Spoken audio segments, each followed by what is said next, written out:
The second Monday of October has been a national holiday longer than I've been alive. In school, we all knew it as Columbus Day.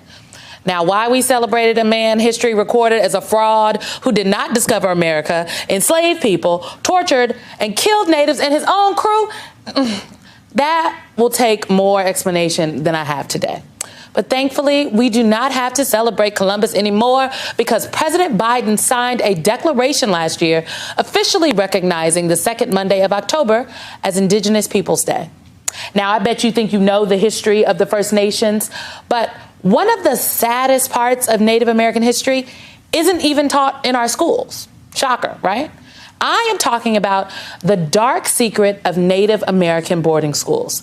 It's the little known but widely practiced policy in the U.S. going back to the late 19th century that forcibly took Native children from their families to be sent to schools founded for the sole purpose of forced assimilation. Yes, you heard that right.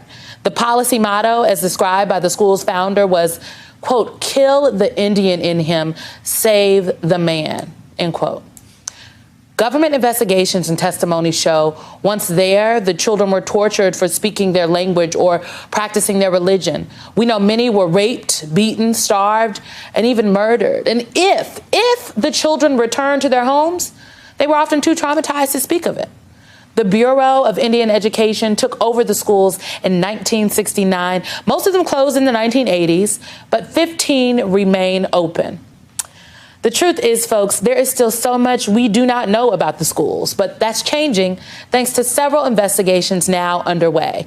And America's first Native American cabinet member, Secretary of the Interior, Deb Haaland. In 2021, Secretary Haaland launched the first government-sponsored probe into the tragic practice. The National Native American Boarding School Healing Coalition is working alongside the investigations. Here is a look at how they honored Secretary Haaland's announcement. I'm announcing and sharing with you all, first, that the department will launch the Federal Indian Boarding School Initiative. At no time in history have the records or documentation of this policy been compiled or analyzed to determine the full scope of its reaches and effects. We must uncover the truth about the loss of human life and the lasting consequences of these schools. This investigation will identify past boarding school facilities and sites, the location of known and possible burial sites located at or near school facilities, and the identities and tribal affiliations of children who were taken there. I know that this process will be long and difficult. I know that this process will be painful. It won't undo the heartbreak and loss that so many of us feel. But only by acknowledging the past can we work toward a future that we're all proud to embrace. Kenrick Escalante joins me now. He is the creative director of the National Native American Boarding Schools Healing Coalition. Kenrick, this is terrible. This is absolutely terrible. As we were researching this, I was just, this really just punched me in my gut. Now, you say that it is time for America's reckoning on this. And I think a lot of people may have watched Canada start its healing process after finding mass graves of Indigenous children on residential school grounds. But the blueprint for those schools was started right here in the United States. The Department of the Interior found that the United States had 3 times the number of schools that Canada did, at least 367, some going all the way back to the 1880s. At one point, 82% of all Native American children were forcibly living in these schools. And we don't even know how many Indigenous children died. Why do people not know this, including members of the Native community? Why were we not taught this history? It was by design. The U.S. federal Indian boarding school policies and the ongoing erasure of Indigenous people history, it's just been a part of the American blueprint since first contact. As stated, as the Department of the Interior, they even said that the federal Indian boarding school policies were meant to displace, assimilate, and disrupt American Indians and Alaskan Natives and Native Hawaiians, specifically in the pursuit of acquiring collective territories. This was a land grab.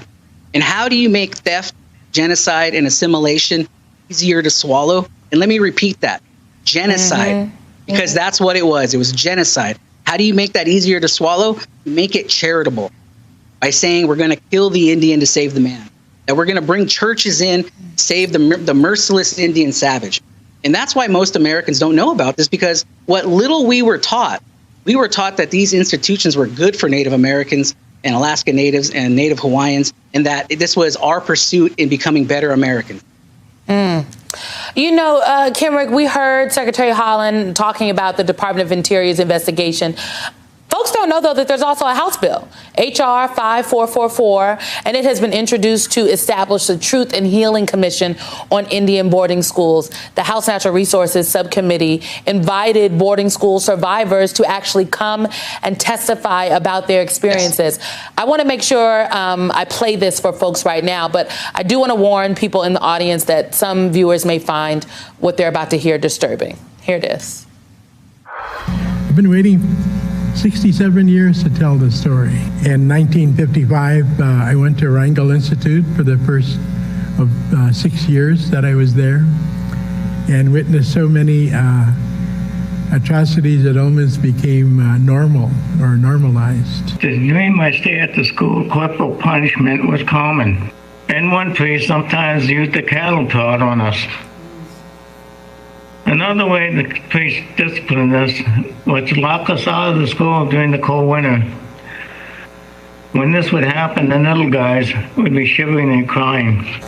I remember being afraid to sleep at night, fearful of the matron's son, who walked the halls at night, using a flashlight to spot me in bed. He touched me like no child should ever be touched.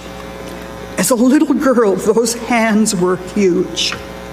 Boys and girls were both equally sexually, physically, psychologically, and spiritually abused. And I have many, many witnesses to those atrocities. Kenrick, what is next here? This is very clearly intergenerational trauma, and I'm sure that was very hard for people to hear. But it is important that we hear these stories. What is next? What do you hope comes of these investigations? First of all, I was there, and it's still hard to hear those testimonies. But you're right. We are in a time of healing. We're in a time of truth and justice, and you know what we need to let not only the general public, but we also need to remind Indian country that these traumas are real and we still live with them today. There's reasons why we feel displaced. There's reasons why we feel that we can't connect to our nations and our people, because the loss of our language, our culture, and you know the belonging with family and having the empathy of having love within your own home, and that feeling that it was our fault. This was not our fault. This is not your fault. This was a plan. This was a pursuit, not only to take our land, but to displace us and to rip us from our culture and our people so that we had nothing more but to be just American. So what do we need to do now? Right now, we need to pass H.R. 54. We need to pass Senate Bill 2907, the Truth and Healing Commission on Indian Boarding School Policies Act. The time is now. We can't look back. We need to move forward. And the only way to do that is by you, everybody else. We need journalists. We need people in media. We need, you know, your aunties and uncles, everyone who can pick up a phone and call your congressional leader. The time is now. We need to pass these. The time is now.